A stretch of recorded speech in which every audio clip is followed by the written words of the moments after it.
Boa noite, Roger. Boa noite aos colegas presentes na sala virtual de imprensa. Vamos dar início à coletiva após São Paulo 0, Fluminense 0, com o Thiago Lima do GE. Boa noite, Thiago. Boa noite, Daniel. Boa noite, todo mundo ligado aqui na TV. Boa noite, Roger. Roger, primeiro, parabéns pela atuação do time hoje, né? O time foi muito seguro. Até essa é uma primeira pergunta, Roger. Se o empate, naturalmente, contra o São Paulo no Morumbi nunca pode ser considerado um mau resultado. Mas diante do domínio que o Fluminense teve no jogo de hoje, você sai satisfeito com esse resultado? E uma segunda pergunta, Roger, é em relação ao pênalti.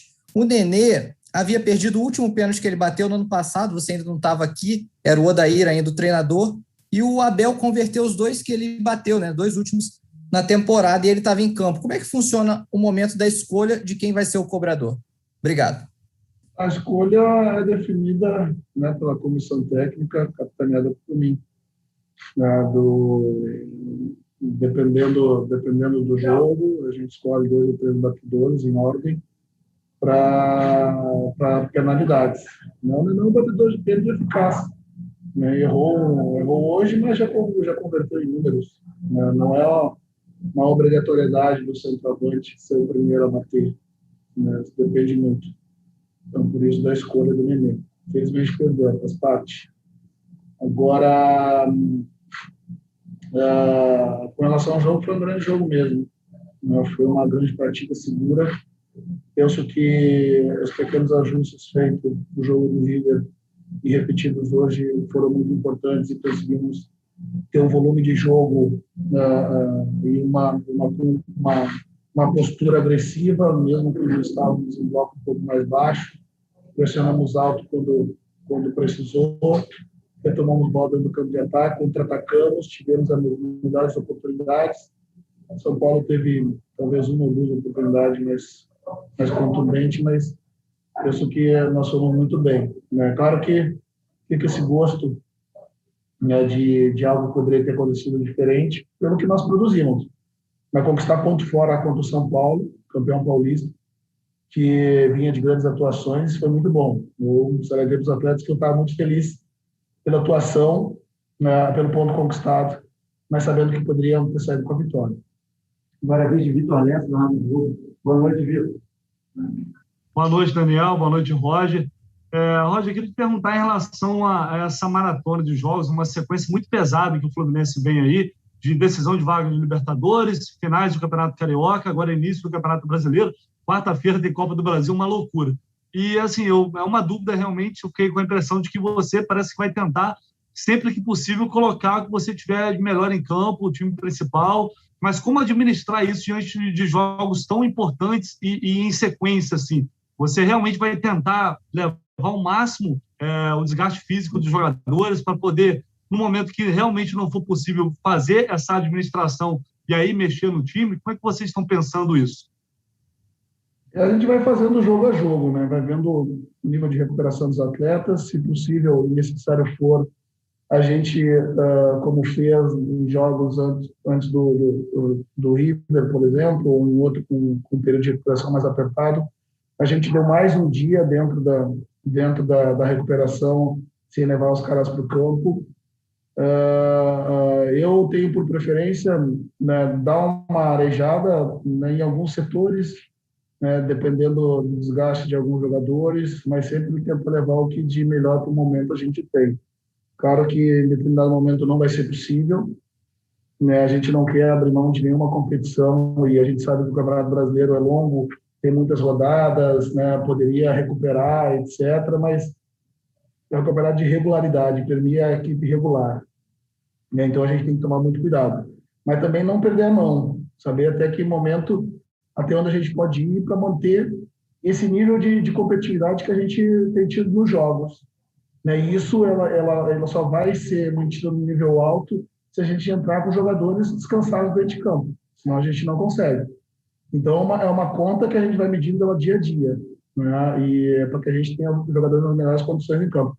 Mas as próprias suspensões, né? Agora a saída do o Casares indo para a seleção, vai ficar um período muito longo, afastado, né? O Nino indo para a seleção também, né?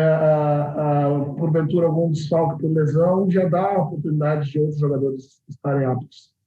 Isso a gente vai rodando, vai vendo, como eu disse, dia a dia, jogo a jogo.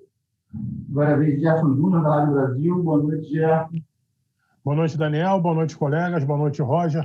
Roger, você citou agora há pouco a maratona de jogos Fluminense vem tendo, jogos do Campeonato Brasileiro, Libertadores, Campeonato Carioca que acabou recentemente, e quarta-feira já tem um confronto com o Bragantino. Qual a característica que você espera dessa partida na próxima quinta-feira? E se me permite uma outra colocação. Uma vez mais, o Ganso não foi utilizado por você no jogo dessa noite diante do São Paulo. Você conta com esse atleta para a sequência da temporada? Obrigado. Desde o começo do ano, 3 meses, eu devo ter assistido uns 6 jogos dos adversários que a gente vai fazer. Não tenho condição de analisar o time previamente. As análises do adversário, né, mais especificamente, eu vou ficar a partir de amanhã. Então, é difícil eu dizer que tipo de jogo a gente vai ter. Eu sei que vai ser um jogo competitivo, né, porque o Red Bull, desde o ano passado, vem fazendo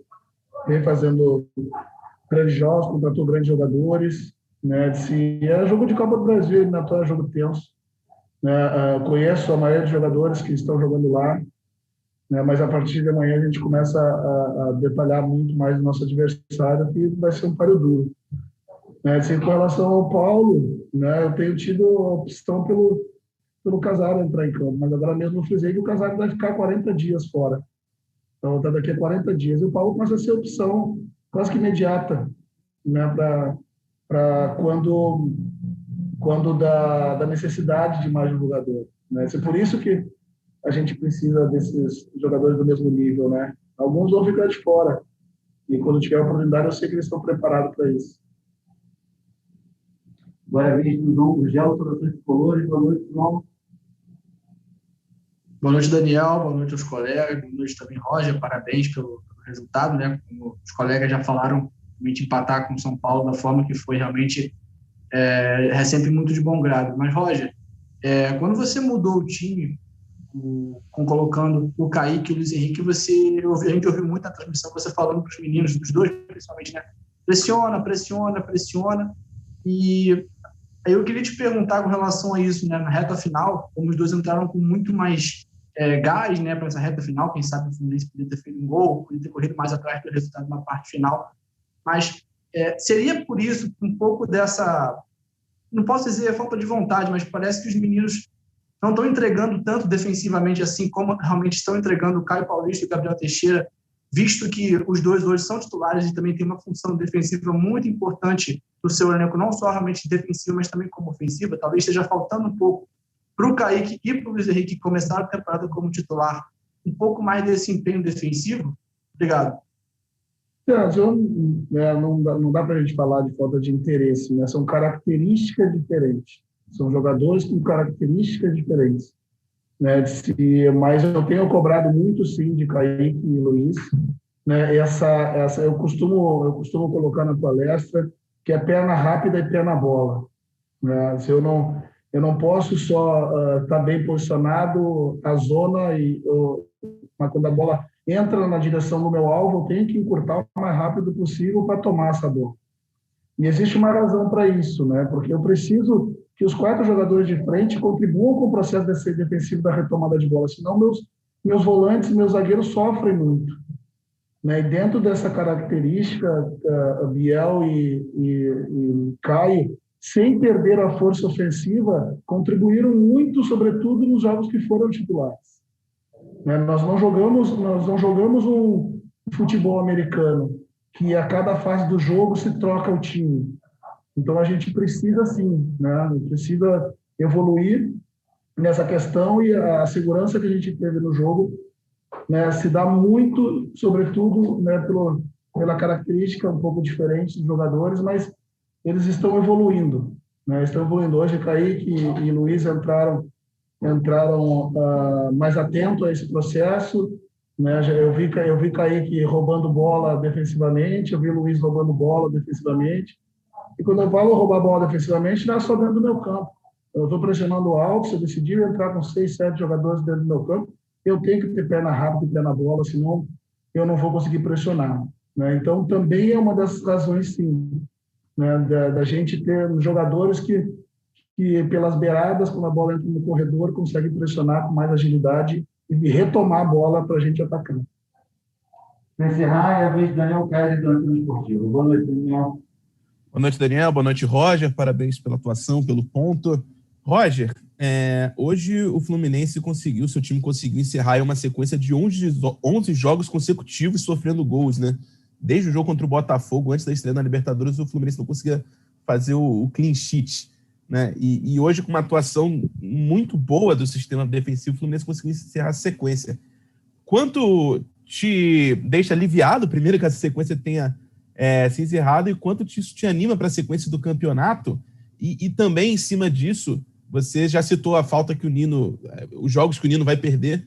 Quanta falta que ele vai fazer? Porque a sensação que eu tenho é que ele está vivendo talvez um dos melhores momentos dele aí nessa passagem já pelo Fluminense, essa longa já passagem pelo Fluminense, e justamente agora, na hora de um jogo decisivo, você vai perder ele. Quanta falta que ele vai fazer? Olha, para mim, sem sombra de dúvidas, hoje o Nino é o melhor zagueiro do futebol brasileiro na atualidade. Não tenho nenhuma dúvida disso. Com relação a não sofrer gols, é muito importante. Eu sinto para os atletas que manter o zero do placar, a gente vai estar sempre pronto e próximo da vitória. E se a gente analisar aí todos os anos de pontos corridos, nenhuma equipe, ou raramente alguma equipe, foi campeã com uma média superior a 1 gol por jogo. Essa média tem que ser inferior a 1 gol por jogo. A não ser que eu tenha uma equipe extremamente ofensiva, e mesmo assim é muito difícil as equipes que estão na frente, nas primeiras colocações e pontuações, terem média superior a 1 gol por jogo sofrido. Mas, então, porque o futebol é um jogo de erro. Mas, então, você minimizar a possibilidade de sofrer gol, você vai sempre pronto para vencer. Então, é importante a gente não ter sofrido gol hoje, ter essa sustentação. Isso tem a ver com esse equilíbrio defensivo que a gente teve, né, uma postura um pouco diferente relacionada ao meio campo, né?